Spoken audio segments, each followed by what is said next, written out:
Bangga Magelang berikan solusi. Ruang rambutnya Wong Magelang, merumuskan visi di Magelang TV.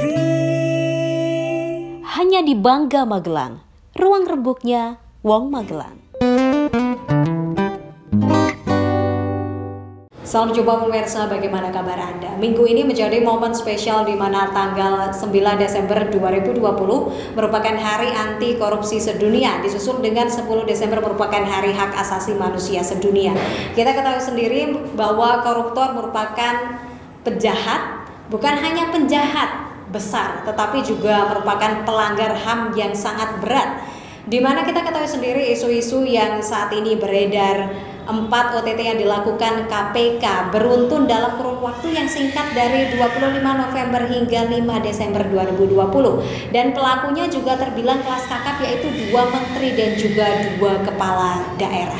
Selain itu pemirsa, isu yang santer beredar saat ini dengan pelanggaran HAM yang cukup tinggi juga, di mana meninggalnya 6 pasukan dari FPI akibat oknum oleh aparat. Begitu banyak pelanggaran HAM yang ada di Indonesia, begitu juga dengan koruptor. Ini merupakan pembahasan yang menarik yang akan kita bahas dengan tema kita hari ini, yaitu koruptor pelanggar HAM berat. Kita akan berbincang bersama Bapak Lutfi J. Kurnia. Beliau adalah pegiat anti korupsi, sekaligus founder Malang Corruption Watch, dan juga sempat mencalonkan diri sebagai pimpinan KPK. Bersama saya Putri Rahmadani, hanya untuk Anda. Inilah Bangga Magelang, ruang rembuknya Wong Magelang. Merumuskan visi di Magelang TV. Hanya di Bangga Magelang, ruang rembuknya Wong Magelang. Bapak pemirsa, dengan tema kita pada hari ini yaitu koruptor pelanggar HAM berat, kita akan terhubung melalui aplikasi Zoom bersama Bapak Lutfi J. Kurnia. Beliau adalah pegiat anti korupsi, beliau juga founder Malang Corruption Watch, dan juga sempat mencalonkan diri sebagai pimpinan Komisi Pemberantasan Korupsi. Kita sudah terhubung melalui aplikasi Zoom. Assalamualaikum Pak Lutfi, apa kabar hari ini? Waalaikumsalam, kabar baik. Alhamdulillah, terima kasih sudah menyempatkan waktunya di sela-sela kesibukan hari ini. Seperti Pak Lutfi tahu sendiri, di minggu ini khususnya, bukan hanya di bulan Desember, di minggu ini khususnya di 9 Desember merupakan Hari Anti Korupsi Sedunia, susul dengan 10 Desember merupakan Hari Hak Asasi Manusia Sedunia. Rentetan kasus sudah diungkap dalam kurun waktu yang singkat. Dari 25 November hingga 5 Desember ada 4 OTT, 2 menteri dan juga 2 kepala daerah. Kemudian isu HAM juga santer, di mana ada 6 anggota FPI yang ditembak oleh aparat. Bagaimana menurut Pak Lutfi dengan isu-isu yang ada di Indonesia saat ini? Ya, tentu yang pertama saya mengapresiasi gitu ya, kinerja daripada institusi yang dulunya institusi KPK yang dulunya di awal tahun sempat diragukan kasnya.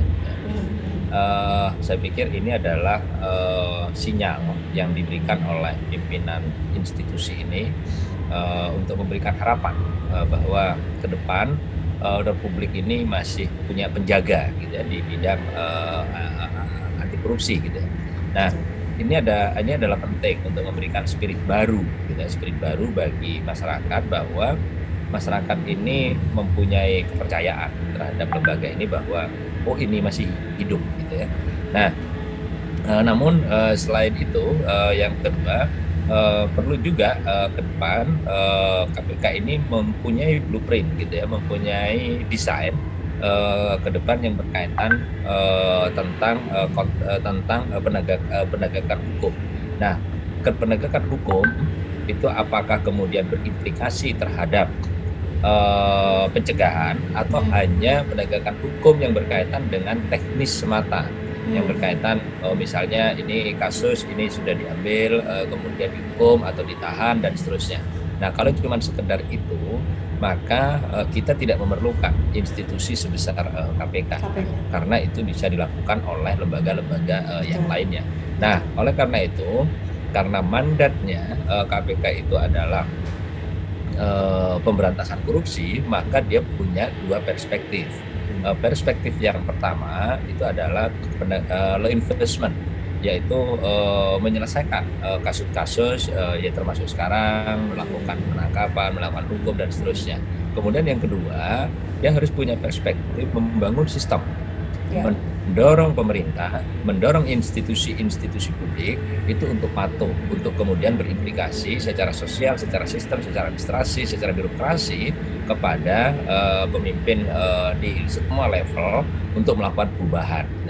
Nah, KPK institusi ini mungkin bisa mengacu kepada di Hong Kong gitu ya, karena memang banyak mengadopsi daripada lembaga pemberantasan korupsi di sana. Nah, di sana di Hong Kong itu kan kemudian bahkan dia tingkat perspektif utama yang dilakukan selain penegakan hukum berkaitan dengan pelanggaran-pelanggaran hukum, korupsi dan seterusnya, pemberantasan korupsi, dan itu diikuti dengan reformasi birokrasi. Nah, celakanya di Indonesia reformasi birokrasi masih sebatas menjadi pidato, Mbak. Yes, betul. Masih menjadi pidato dan belum betul-betul inherent terinternalisasi dalam sebuah sistem birokrasi kita, gitu ya. Nah, yang ketiga ini berkaitan dengan hak asasi. Nah, saya pikir momentumnya pas, gitu ya. Kita 2 hari ini mengikuti waktu yang cukup menarik menurut saya, memberikan apresiasi yang cukup luar biasa kepada publik, meskipun di dalam situasi pandemi seperti ini masih banyak institusi-institusi, kelompok-kelompok masyarakat, media terutama itu juga memberikan ruang yang cukup pemberitaannya terhadap hari anti korupsi tanggal 9 dan juga hari HAM di tanggal 10 ini. Nah, saya pikir ini adalah kekuatan sosiologis yang dimiliki oleh publik ini untuk terus-menerus merawat bagaimana ke depan atau masa depan pemberantasan korupsi ini, agar makna koruptor itu tidak disederhanakan, tidak disimplifikasi. Makna koruptor itu kan hanya semata mengambil, padahal dia adalah pencuri besar yang kemudian dampaknya luar biasa terhadap hajat hidup orang banyak. Nah, hajat hidup orang banyak inilah yang harusnya diderivasi. Hajat hidup orang banyak itu menyangkut seluruh orang, gitu ya. Nah, kalau cuman mencuri mencuri itu hanya satu orang, begitu ya. Kemudian itu mencuri di rumah orang, begitu, itu kan cuma keluarga itu, gitu. Tetapi kita analogkan, kita ilustrasikan bahwa ini mencuri milik publik. Maka ketika misalnya ini mencuri milik publik, maka Indonesia Raya yang itulah rakyat yang dirugikan. Nah, makna ini harus dikedepankan dan harus diseimbangkan, harus diperbandingkan, gitu. Kalau cuma sekedar koruptor ngambil bansos, koruptor ngambil ikan, gitu ya. Nah, itu kan cuma dianggap sederhana, gitu. Cuman disimplifikasi, terus kemudian disederhanakan. Nah, mestinya dianalogkan, diilustrasikan. Yang dicuri itu adalah ikan atau benurnya orang Indonesia, se-Indonesia Raya. Yang dicuri itu adalah bansos, bukan hanya berapa 10.000 rupiah, tetapi adalah hak publik se-Indonesia Raya. Nah, oleh karena itu sudah sepatutnya di dalam masa pandemi ini, apalagi itu dana bantuan sosial, saya pikir tidak ada alasan untuk para penyidik di KPK, para jaksa di KPK itu untuk memberikan hal-hal yang maksimal di dalam penuntutan itu. Saya pikir itu, Mbak. Pak Lutfi, ada yang kurang tepat mungkin ya, dimana ketika kita melihat tadi Pak Lutfi sempat menyampaikan ya, ini seperti di simplify gitu, dimana koruptor ditangkap dia oke, gitu, tapi di sisi lain mereka masih diberikan ruang gerak yang cukup, masih diberikan penghormatan istilahnya, pers segala macam, kemudian bisnisnya juga masih jalan, hidupnya juga saya rasa setelah keluar dari penjara juga masih enak begitu. Ini ada apa? Tadi sempat disinggung sedikit, memang karena ada sistem di mana yang itu masih belum berjalan begitu. Ataukah mungkin efek jerahnya yang kurang, bobot hukumannya yang masih perlu dikaji ulang begitu? Nanti dijawab Pak Lutfi setelah jeda pariwara berikut ini. Pemirsa, tetaplah bersama kami hanya di Bangga Magelang, ruang rebuknya Wong Magelang. JPM Stream, sebuah aplikasi Play Store yang memudahkan kamu untuk menyaksikan program terbaik dari 30 TV jaringan Jawa Pos TV. Jawa Pos TV, JTV, Padang TV, Simpang 5 TV, Rawanwa TV, Nirwana TV, BTV, Pon TV, Magelang TV.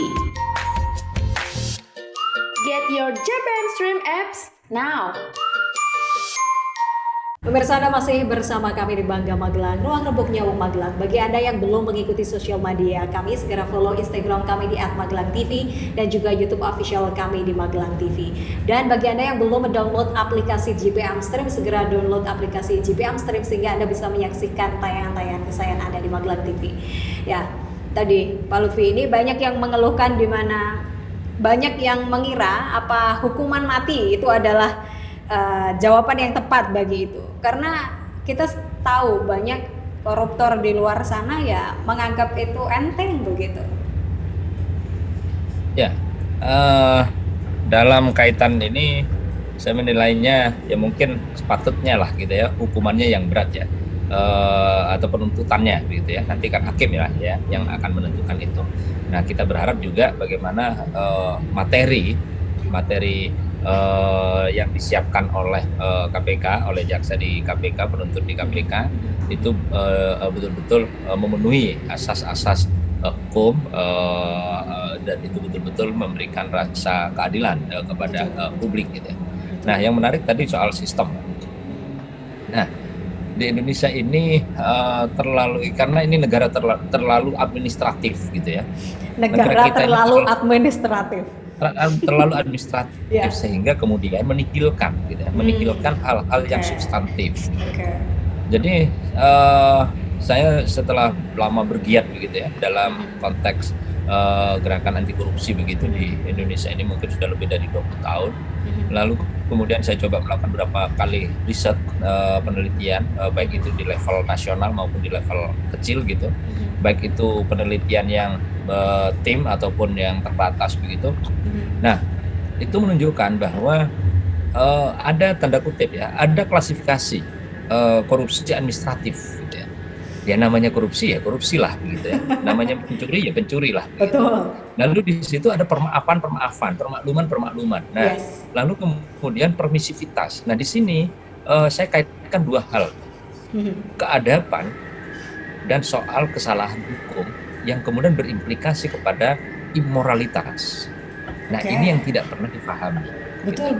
Yang mestinya satu, kita letakkan ukuran-ukuran manajemen publik, ukuran-ukuran pemimpin politik, pemimpin publik itu pada posisi dia sedang menjalankan keadaban politik.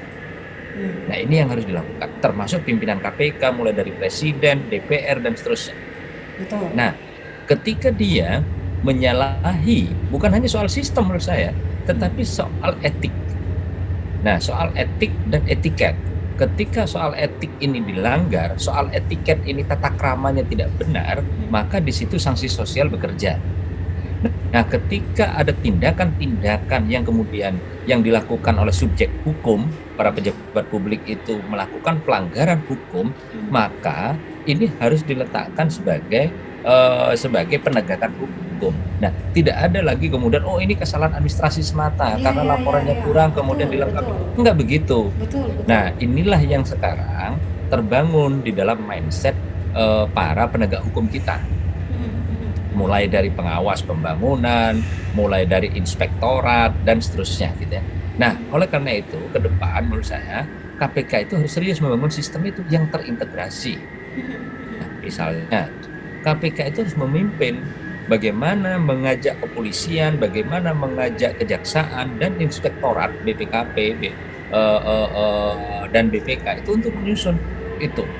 Nah, meskipun itu instansi-instansi yang berbeda, tetapi mandat undang-undang itu memberikan keleluasaan dan kewenangan kepada KPK untuk melakukan proses-proses percepatan. Karena mandat di KPK itu bukan hanya soal teknis penegak hukum untuk mengajak orang masuk penjara. Kalau cuman itu cukup dilakukan oleh kepolisian dan kejaksaan. Ya, Tetapi ya. mandat yang kedua itu adalah yang penting menurut saya, itu adalah merubah perilaku birokrasi. Nah, ini yang belum berjalan. Merubah perilaku birokrasi apa yang harus dilakukan? Makanya saya selalu mengajukan bahwa jangan hanya pendekatan teknis hukum, tetapi juga pendekatan-pendekatan sosiologis, pendekatan-pendekatan kebudayaan yang harus dilakukan kepada publik. Karena itu jauh lebih penting Betul, untuk betul. merubah perilaku. Gitu. Nah, ini yang harus digagas. Nah, saya lihat, saya belum melihat selama setahun ini yang dirilis mungkin akhir tahun ini ya, mudah-mudahan KPK merilis kinerjanya kira-kira seperti apa dan fokus kemana. Nah, Ya, kalau cuma ya. sekedar fokusnya kepada jumlah OTT, jumlah Ya, kerugian ya. negara, Ya. jumlah ini, saya pikir kita kembali kepada di awal-awal KPK gitu ya, di awal 2002 nantinya. Nah, di situ memang perlu hentakan. Di 2002 Betul, itu betul. problemnya itu kan berbeda-beda. Nah, ketika di awal itu butuh hentakan, gitu ya, butuh disruption, gitu, bahwa bangsa ini sudah koruptif, maka perlu lembaga untuk mengingatkan. Nah, di sekarang ini butuh bangunan sistem. Jadi KPK harus bekerja di situ. Betul, betul. Tadi sempat disinggung sedikit di mana bagaimana nanti kita melihat rilis akhir tahun ini ya. Jika kita Ya. melihat kinerjanya dibandingkan tahun lalu, mungkin sepertinya gerakannya agak sempat ibaratkan ini terbangun dari tidurnya gitu. Dari akhir-akhir ini, dari 4 OTT ini sempat terbangun dari tidurnya. Apakah ini juga akibat karena tadi sempat menyinggung sistem juga, apakah ini akibat atau keterbatasan dari akibat revisi Undang-Undang KPK? Menurut ini, jadi saya teringat itu di mana itu sempat santer juga kan, dikabarkan itu akan mengurangi ruang gerak dari KPK, akan membatasi seperti itu. Bagaimana menurut Pak Lutfi? Ya, betul. Saya pikir setahun ini KPK mencari posisi yang tepat gitu ya, dengan segala hiruk pikuknya gitu ya. KPK itu mencari posisi dengan peralihan daripada perubahan undang-undang itu. Dan saya berharap betul KPK itu tidak masuk dalam mekanisasi politik praktis gitu ya. Kalau sampai masuk kepada mekanisasi politik praktis, ini berbahaya sekali. Bahaya, ya. Dan saya sih merekomendasikan, dan mungkin publik agar juga lebih tahu, perlu didorong ke depan proses seleksi dari calon pimpinan KPK itu ke depan harus mengurangi dimensi politik praktisnya. Jadi kalau itu masih terjadi, maka ini akan mengalami kesulitan betul untuk melahirkan pemimpin lembaga itu yang betul-betul mempunyai perspektif penegakan hukum, beragam masalahnya tadi, termasuk juga integritas dan seterusnya. Nah, karena saya mengalami di situasi itu di akhir tahun lalu ketika saya mengikuti proses itu turbulensi politiknya juga cukup tinggi gitu ya. Nah, saya juga tidak menyangka bahwa ini adalah lembaga penegak hukum yang mestinya itu second gitu ya, profesionalisme dan mengedepankan etik, tetapi kemudian prosesnya ternyata mengalami banyak turbulensi gitu. Ya. Nah, saya pikir tidak kebayang lah kira-kira begitu ya. Nah, oleh karena itu ke depan saya pikir perlu mengambil peran. Jadi tidak bisa kemudian ini diam seperti sekarang. Itu sudah hampir setahun lah ya, dari Oktober sampai sekarang itu sudah hampir setahun, dan ini memberikan kejutan sebenarnya yang dulunya di tengah kepungan persepsi publik bahwa kita tidak percaya terhadap institusi KPK, ternyata KPK berdaya gitu. Meskipun kita bisa melihat nantinya mudah-mudahan apa yang dilakukan oleh KPK ini tidak masuk menjadi bagian-bagian dari skenario para politisi dan oligarki gitu ya. Nah, saya khawatir itu, apalagi di dua kasus ini bukan hanya soal kakap gitu ya. Kalau soal korupsi kecil pun juga menjadi persoalan kan begitu. Betul. Nah, ini adalah yang penting menurut saya, ini adalah dua jangkar utama dari partai politik yang sedang menjadi bagian penting daripada kepemimpinan Presiden Joko Widodo ini. Nah, saya pikir ke depan dua jangkar politik yang kebetulan kadernya melakukan tindakan ini betul-betul bisa dipisahkan, mana yang berkaitan dengan politik, mana yang berkaitan dengan kekuasaan, mana yang betul-betul dia adalah bagian daripada pencuri itu. Saya pikir itu harus betul-betul dilakukan oleh KPK. Ya, betul. Bahkan karena itu juga berdekatan dari pilkada serentak di Indonesia yang dilakukan 9 Desember begitu kan Pak Lutfi. Kemudian banyak pakar yang mengaitkan ini adalah petugas partai yang memang ditugaskan untuk itu begitu. Ya, kita berharap nanti disambung lagi dengan Pak Lutfi. Pemirsa, jangan beralih dari tempat duduk Anda sesaat lagi. JPM Stream, sebuah aplikasi Play Store yang memudahkan kamu untuk menyaksikan program terbaik dari 30 TV jaringan Jawa Pos TV. Jawa Pos TV, JTV, Padang TV, Simpang 5 TV, Rawanwa TV,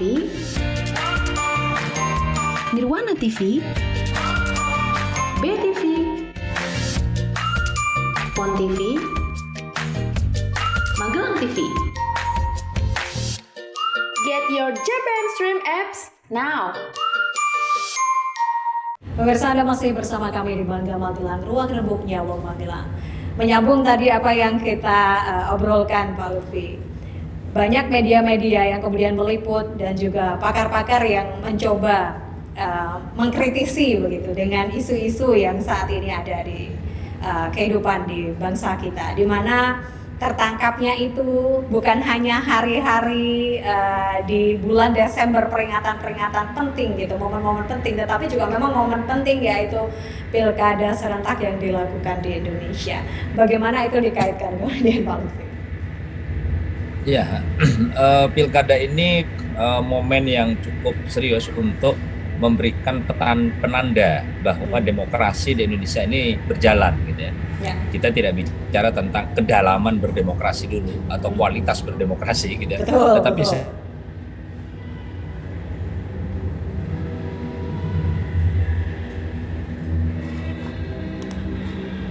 Bapak?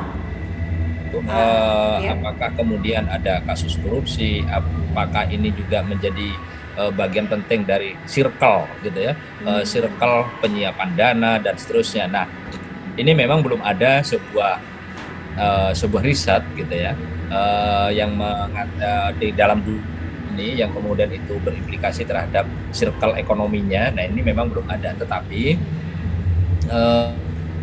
mengacu kepada hasil-hasil riset masa lalu gitu, bahkan dalam pilkada itu di beberapa riset yang terjadi itu memang kandidasi itu dimulai dari proses kandidasi gitu ya, kandidasi dari calon gitu. Nah, biasanya itu kan berjenjang Mbak ya, berjenjang mulai dari tingkat lokal, di lokal pun itu berjenjang di tingkat apa istilahnya cabang gitu ya, cabang atau daerah, lalu kemudian wilayah, lalu kemudian ke DPP gitu ya. Nah, ketika masuk ke DPP saya pikir di situ juga ada terjadi kesepakatan politik. Saya meyakini itu akan terjadi kesepakatan ketika misalnya si A dicalonkan di sini, si B dicalonkan di sini dan seterusnya. Saya pikir di situ akan ada kesepakatan politik dan akan dibangun strategi-strategi bagaimana dua hal penting menurut saya yang saya lihat. Pertama, itu berkaitan dengan eksistensi partai politiknya, bagaimana dia tetap bisa meraih dukungan kepada publik, karena proses-proses elektoral di daerah itu akan berkontribusi terhadap proses elektoral di tingkat nasional ketika proses pemilu dan seterusnya gitu ya. Nah, kemudian yang kedua, ini yang berbahaya menurut saya, itu adalah proses elektoral yang dilakukan baik di daerah maupun di nasional itu. Nah, khususnya di pilkada ini berhimpit gitu ya, berhimpit dengan modal. Nah, ketika berhimpit dengan modal, nah ketika proses dari cabang sampai ke pusat, nah itu kan disinyalir gitu ya, disinyalir harus menyiapkan dana kampanye sekian. Nah, ini kan berbahaya sekali kalau kemudian itu betul-betul terjadi gitu, lalu kemudian ini menang si calon tersebut, maka ini akan melakukan semacam recovery fund gitu ya, fund recovery bagi seorang calon gitu lah. Itu kan kemudian dalam bentuk macam-macam gitu. Nah, kalau itu yang terjadi di dalam proses pilkada ini, nah ini betul-betul membahayakan bagi anggaran-anggaran daerah atau APBD itu karena ini akan memberikan proyek-proyek tertentu yang kemudian ini menjadi circle baru di dalam proses pembangunan 5 tahun ke depan ketika si calon itu terpilih, dan ini berbahaya sekali. Iya, betul betul. Ya, apapun itu kita berharap bisa berjalan. Ini sangat kompleks sekali ya Pak Lutfi, kalau rentetannya, perintilannya itu. Kembali berbicara tentang daerah Pak Lutfi. Kalau kita berbicara tentang korupsi, memang karena Komisi Pemberantasan Korupsi itu nasional, ada di Jakarta pusat begitu. Nah, kemudian ranahnya ke daerah itu seperti apa menurut Pak Lutfi? Apakah ini hanya bersifat sepertinya hanya di hulu saja, tetapi bagaimana dengan tentu ada tindak korupsi juga di daerah-daerah, mungkin menurut kajian-kajian atau yang sempat Pak Lutfi melakukan riset, tentu saja ya di daerah-daerah. Dan itu bagaimana caranya KPK bisa menjangkau ke daerah juga. Sempat juga beberapa kajian menyebutkan harusnya ada KPK di daerah-daerah juga begitu. Ya, ada KPK di daerah. Saya belum melihat urgensinya ya. Tetapi yang paling penting adalah bagaimana kemudian KPK ini bisa mengkoordinasi gitu ya, bukan hanya sebatas mensupervisi lembaga-lembaga kasus-kasus yang ada, tetapi mengkoordinasi. Dan tidak perlu itu kan menjadi besar sekali budgetnya kalau kemudian di daerah-daerah harus ada gitu ya. Nah, di 2 periode yang lalu, kira-kira mungkin sekitar 8 tahunan yang lampau, pernah kita melakukan sebuah studi, lalu juga kita juga sudah sampaikan kepada pimpinan di KPK, baik itu di Surabaya ketika ketemu maupun di Jakarta. Nah, yang kita sampaikan itu adalah mengefektifkan kinerja kepolisian daerah dan kejaksaan tinggi. Nah, satu, bisa saja bagian daripada kampanye tentang gerakan anti korupsi, bisa saja per triwulan atau per semester KPK mengajak Kejaksaan Tinggi ataupun Polda gitu ya, untuk membuka layanan pengaduan di daerah-daerah. Dalam rentang waktu tertentu tentunya, itu harus diatur peraturannya kira-kira seperti apa, SOP-nya kira-kira seperti apa gitu ya.